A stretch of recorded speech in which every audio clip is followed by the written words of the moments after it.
Ils se sentent enfin mis sous l'ombre du même arbre. Eldien, Mar, plus rien n'a d'importance. Il faut aller de l'avant, laissant ainsi sa fierté de côté, son passé et ses regrets. Car alors que les titans colossaux soient déjà arrivés à l'autre continent, au-delà de la mer, les Pro-Jägers ne demeurent point leurs seuls ennemis. Ohayou tout le monde et bienvenue dans cette revue du chapitre 128 où, harcelés jusque dans ses derniers retranchements, les Eldiens vont devoir enfin lancer l'assaut. La trahison se dissimule dans l'apparence. Nous étions compagnons, voulant concrétiser nos rêves ensemble, avons fini par prendre deux voies distinctes, croyant qu'elles ne se croiseront jamais, mais tout ça, c'était avant. Aujourd'hui, pour moi tu es le traître, et pour toi, je le suis. Que le sang coule ainsi.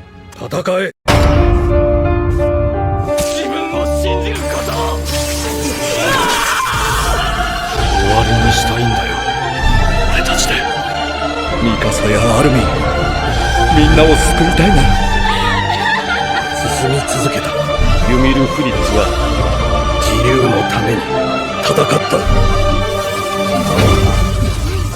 進撃の巨人 Nous y voilà enfin, sur le point de franchir un nouveau cap terrible. Ayant déjà eu du mal à tuer des humains, des amis transformés en titans, ils vont faire face à leurs camarades du début. Il faut faire un choix. Dans un monde aussi cruel que celui-ci, la loi de la jungle domine. Ne sois jamais la proie, né prédateur. C'est ainsi que leur seul moyen d'avoir un espoir d'approcher Eren est à deux doigts de disparaître, qui est l'avion conçu avec de la pierre gelée explosive. Surpris et se demandant pourquoi ne l'ont-ils pas encore détruit, force est de constater que personne ne s'attendait à ce que les Mar et Eldiens se rallient pour combattre contre les Pro-Jägers. Et surtout, comment peuvent-ils savoir que les deux camps se sont associés? Eh bien, n'oublions pas cette personne-là, contemplant tout ce qui se passe depuis cette fenêtre, qui aurait informé Floch et son escouade, voyant ainsi Annie, Falco et Gabi en compagnie d'Armin et Mikasa. D'un autre côté, ne pas détruire les bateaux ainsi que l'avion reste logique. S'ils souhaitent un monde inhabité où toute technologie prendra du temps à revoir le jour, ces engins seront les plus précieux. De plus, capturer les Azumabito revient à garder les plus grands ingénieurs surdoués. Angie avouant que même avec la puissance des titans dont il dispose, les tuer ne sera point facile. Nous avons devant nous un Reiner et Annie qui vont réutiliser un équipement tridimensionnel venu de nulle part, après des années. Il serait facile de tuer tous ces gens d'un seul coup. Le problème réside dans les Azumabito qui restent les seuls à pouvoir gérer un décollage garanti sans échec, vu que l'avion dépasse toute technologie connue. Protéger les bateaux ainsi que l'avion et les Azumabito tout en combattant l'ennemi sans les blesser est impossible. Jean, Connie, Mikasa, Armin n'osent pas mettre leurs sentiments de côté. Annie et Reiner, ou plutôt l'ennemi Mar, n'aura pas de remords. Nous avons devant nous une scène qui presque voudrait démontrer des condamnés demandant à leurs bourreaux de se salir les mains pour eux. Alors que les guerriers emportèrent avec eux des centaines de vies auparavant, sans leur consentement, la race eldienne, menace de l'humanité autrefois, devait être éliminée juste comme ça, sans savoir le pourquoi du comment. Comme nous le décrit Bertolt, ils doivent tout simplement mourir et disparaître. Alors que maintenant, c'est eux-mêmes qui doivent le faire pour le bien de l'humanité. Drôle d'ironie puisqu'ils sont là pour sauver des humains, mais qu'ils doivent malgré cela en tuer plusieurs. Reiner voulant se salir les mains pour ses anciens camarades. Scène très touchante d'un homme qui se fera écraser jusqu'au bout par ses crimes. Plus le temps pour parler. Angie affirme que les titans colossaux ont déjà franchi l'océan, détruisant ainsi toutes les villes se trouvant au nord du continent Mar. Magat furieux, perdant son sang-froid, se dirigeant vers Yelena, lui cassant le bras et lui demandant des informations à propos d'Eren, une femme qui avait abandonné à la vie après la perte de Sieg Jäger, voulant à présent continuer à s'accrocher à celle-ci pour assister à la fin de la tragédie. Théo regardant Gabi le voir torturer Yelena, regrettant son égoïsme, sa fierté qui le dévore ainsi, avouant enfin que les Mar avaient tort, s'excusant auprès des membres de l'escouade Levi pour son comportement, et aussi du jugement sur ses démons, s'avançant avec l'absurdité d'accuser cette génération pour les crimes des dernières dans le passé. Annie, Reiner de même. Cela dit, Théo tout en levant ses deux mains, dit « Et les Mar. Les Mar ont la responsabilité de ne point oublier cette malheureuse histoire de haine et de la transmettre à toutes les nouvelles générations. Eren est sur le point de tout supprimer. Cette mémoire, ce peuple, il faut donc l'arrêter pour que personne ne refasse la même erreur. Oubliant son comportement sauvage pour mettre fin à ce cycle de haine, il finit avec « Pour l'instant, faites comme si vous ne voyez rien », puisqu'ils allaient tuer leurs camarades encore une fois. Armin, rêvant de cela toute sa vie, refuse cette proposition, chose que je m'y attendais, mais donne la meilleure réponse possible. Comment pouvons-nous avoir raison sans nous salir les mains? La nation Izuru ainsi que sa culture est également sur le point de renaître sur l'île du paradis après ce cataclysme. Nous apprenons aussi que cette nation a dans le passé attaqué Mar. Floch rêvant et croyant en un monde nouveau dépourvu de toute violence dans le bien de l'humanité. Mais Kiyomi affirme que ce génocide rendra uniquement le monde plus petit, tout en continuant à vous entretuer, s'approchant de celle-ci en lui faisant comprendre une dernière fois de choisir son camp. Quand Armin et Connie commencèrent à hurler le nom de Floch, optant plutôt pour un canular à la Erwin Smith. Sachant que personne n'est témoin de leur alliance avec les Mar, leur font croire qu'ils étaient en train de poursuivre le titan charrette et le cuirassé, qui sont partis vers le continent à la nage, citant la mort de Jean pour rendre la blague crédible, dans le chapitre 126. Tout ça pour les convaincre de laisser l'avion entre les mains des Azumabito afin de partir à leur recherche. Ces deux-là se dirigeant vers le bateau volant, croisent Daz et Samuel. Un fut sauvé par Sacha lors de l'attaque du titan colossal dans l'épisode 5, et l'autre voulant se donner la mort à de nombreuses reprises lors de l'assaut des titans. Deux anciens camarades sur le point de bombarder l'avion, avouant qu'ils savaient la vérité et qu'ils étaient au courant de leur alliance avec les Mar. Connie et Armin reniant cela, étant sincèrement rassurés en citant « Je ne sais pas ce que nous aurions fait si vous nous aviez trahis ». Or ici, qui est le traître d'après vous?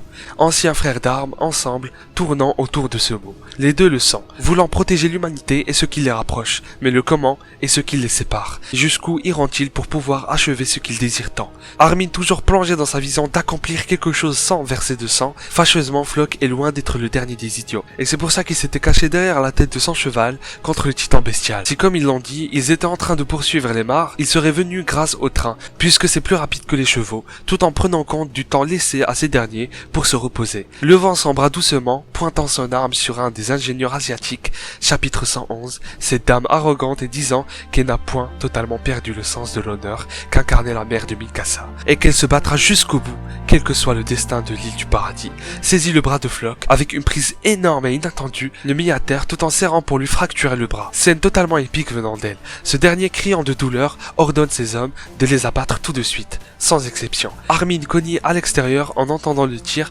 crurent que c'était la fin, que le plan a échoué.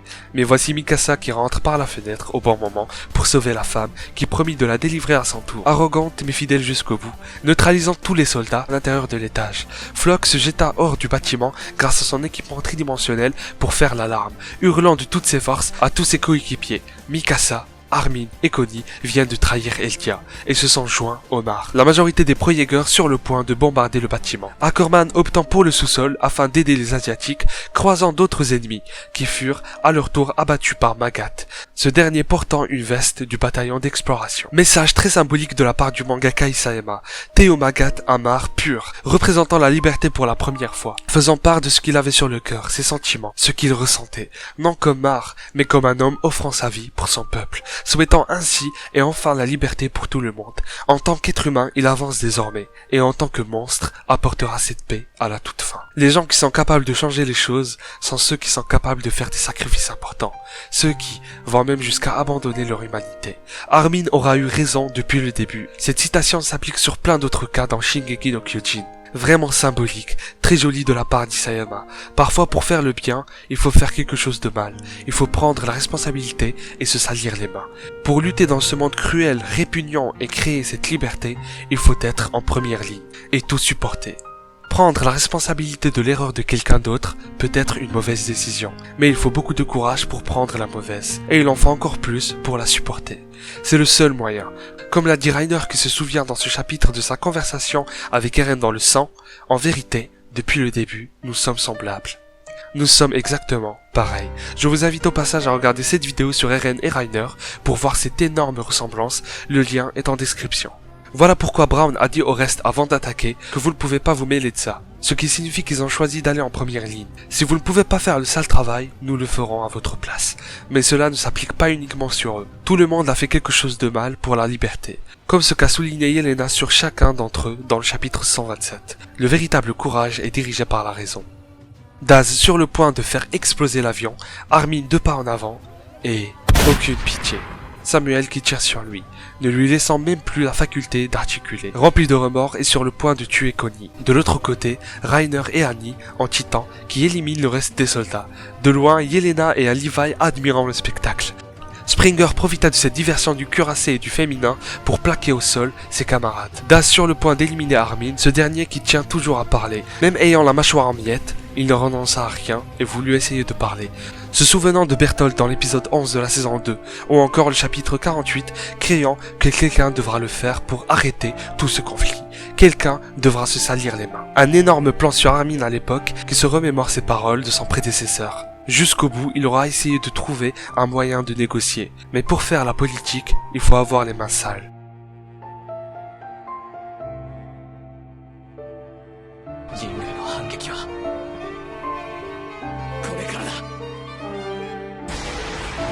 Ces 4 personnes se retrouvant dans un dilemme, les 2 ayant trahi les autres, disant jusqu'au bout qu'ils étaient leurs camarades et qu'ils avaient des rêves à concrétiser. Ces 2 personnages qui ont fait le retour mais aussi leur adieu, je cite Daz et Samuel, ont joué un sacré rôle pour le développement du Connie. Celui-ci en larmes mettant fin à leur vie pour sauver celle d'Armin. Le rêve qu'ils partageaient tant s'est terminé en cauchemar. Le courage croît en osant et la peur en hésitant, et prend toujours une forme solitaire.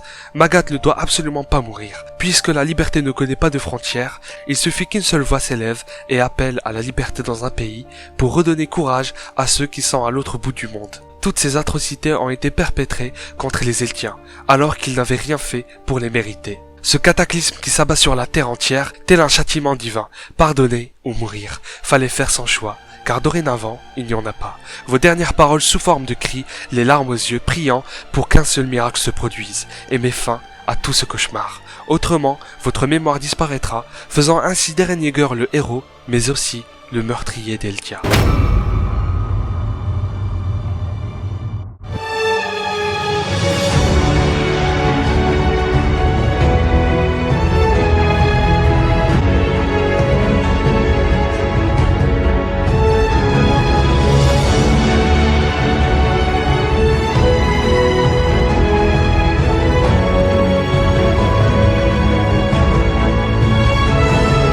Je vous invite à me faire part de vos avis et théories sur ce chapitre, aussi à partager et à devenir membre de ma chaîne pour bénéficier de quelques avantages concernant Shingeki no Kyojin. On se retrouve pour une prochaine vidéo ou directement la revue du chapitre 129. Je vous lâche un énorme Akidero à dans la gueule et à la prochaine.